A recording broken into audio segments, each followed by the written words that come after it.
Welcome back in to another episode with yours truly, Nutmeg 2 Palmetto. Got a very special beer review today, as people may have noticed a trend lately when I get my hands on a Babe Brew series from the Beer Babes family. I like to pump it up on YouTube as opposed to just doing the traditional Instagram, TikTok type of promotion for it. I am, as always, coming to you from my Midland studio down in South Carolina, and let's go into this Babe Brew, shall we? This is from Chatty in Reading, Pennsylvania. This is Babe Brew number 4, Quattro, and it is I know what it is, I just want to look for it on the can. There it is, Maibock. And very colorful, floral looking can. Got this almost famous looking character on the front with the big bright orange glasses, bunch of pretty flowers in her hair. Let's see, they always put a message on the back. Oh, actually, the label, before I read the message, pump up the label a little bit. It looks like their name is Gumbo Mud. Their logo is way down the bottom there, underneath the Chatty Monks logo, underneath the Beer Babes family logo. The message, as always, as Babe Brew is put on the back. Babe Brew is dedicated to the women of our personal lives and around the world who inspire us, push us, make us think deeper, mentor us, and lead by example. To the women who break rules and norms, speak their truth with compassion, live each day with unapologetic confidence, and champion equality for all. The women of the craft beer community are wholly unique, so we brewed this beer with all of them in mind. This beer was inspired by a group of women spanning the globe, known as the Beer Babes family, who bonded via the internet by way of their love for beer, and as a result, they instituted a sisterhood. So, Chatty Monks Brewing Company out of Reading, Pennsylvania. Babe Brew number 4, it is a Maibock. Maibocks are, you don't find them too often. They're a traditional style. They tend to be in that German beer type of category.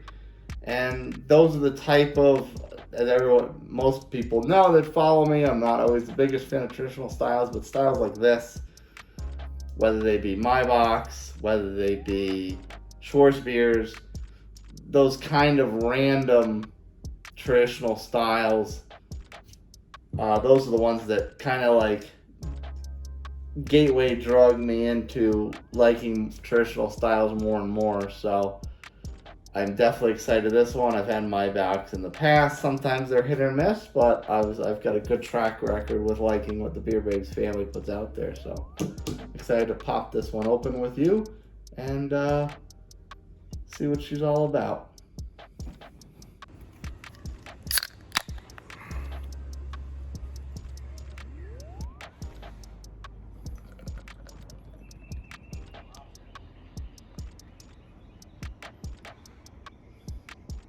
So the pour was a little aggressive, as you may have noticed. The can may have gotten a little shaken up in its travels to me. But if you look at the color might look a little different based on lighting. But it's got this nice kind of, I don't know if you call it amber. It probably will look amber in the video, but it's more of a golden. A little bit of a haze. I mean, I can see the shadow. Of my fingers through it, but it's still mostly opaque. You gotta top it off here. Eventually I'll get the whole beer in that glass. When we get the nose, I will say, if somebody wants to correct me on this, I feel like a Maibock is a type of lager. If I'm wrong in that, someone can correct me. Just throw it in the comments. But that's what I'm getting out of the nose. It's kind of like a traditional type of lager aroma. It's like that very mild type of uncharacteristic hop smell. But I will say I'm getting more and more used to that smell. And there's certain times when it just kind of smells like beer that tastes like beer, and I'm not really a fan of that. But this one's a lot more pleasant. It's not as abrasive or anything like that. It's very soft and inviting for, an aroma I'm really traditionally not a fan of. So it's not off-putting at all. It triggers that kind of familiarity in my nasal capacities, but it doesn't like kind of throw me off or anything like that. So why don't we waste no more time and take a sip.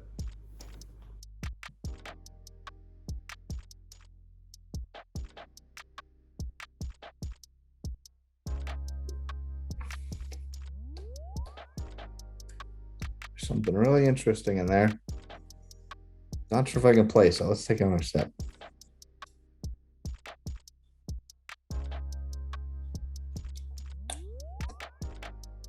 Well, you may or may not be a little upset with me because there's a flavor in this that I very much recognize, but I'm not totally sure if I can place it.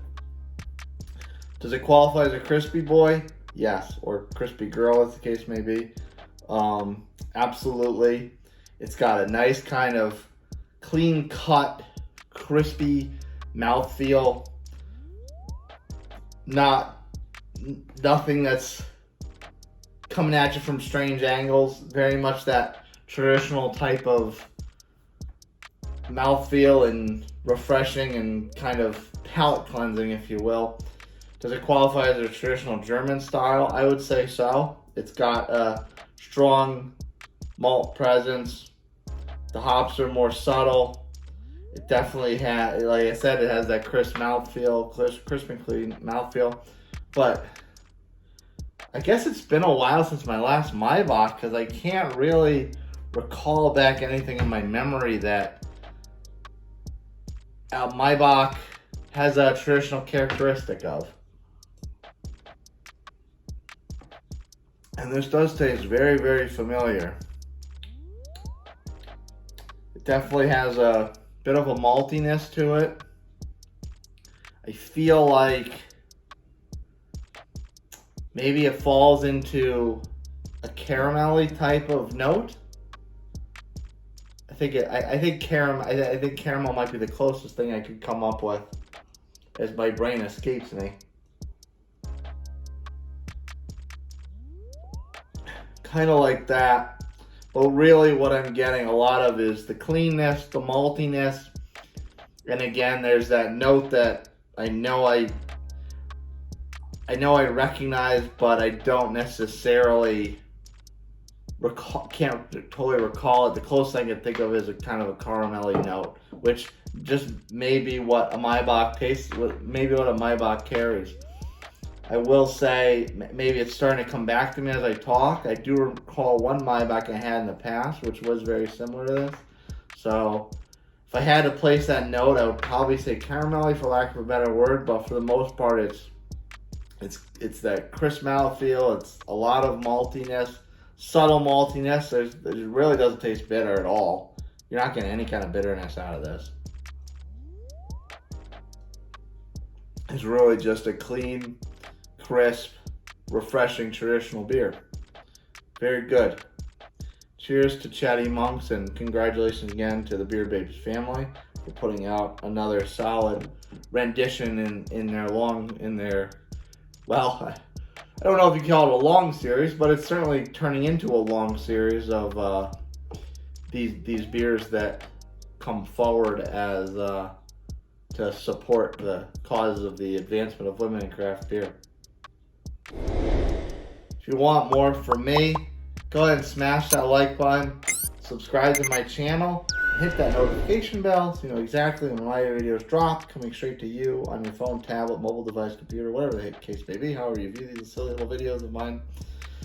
If you want to recommend a beer to me or maybe even send me a beer, go ahead and email me, nutmeg2palmetto@gmail.com. We'll chit chat, we'll talk it up, we'll figure out the nitty-gritty details of that sort of thing. If you want the rest of my nonsense, if this YouTube persona is not enough of me for you, go ahead and follow me on my social media channels at nutmeg2palmetto on TikTok and Instagram. And social media is not your thing, but you like this little craft beer world, what have you, go ahead and subscribe and download to the Upstate Beer Boys podcast. We are available on all your major listening platforms. Stephen, Wayne, and I travel around South Carolina, upstate, Midlands. We've crossed over the border in North Carolina. We've crossed over the border into Georgia. We just talk to a bunch of breweries and tap rooms and get their stories out there and add a little bit of humanity behind this wonderful little world of craft beer that we've forged communities and families through very much a virtual sense, if you will, but it's fun. Gives a little bit of humanity to an otherwise individualistic hobby, if you will. Anyway, I've rambled on enough.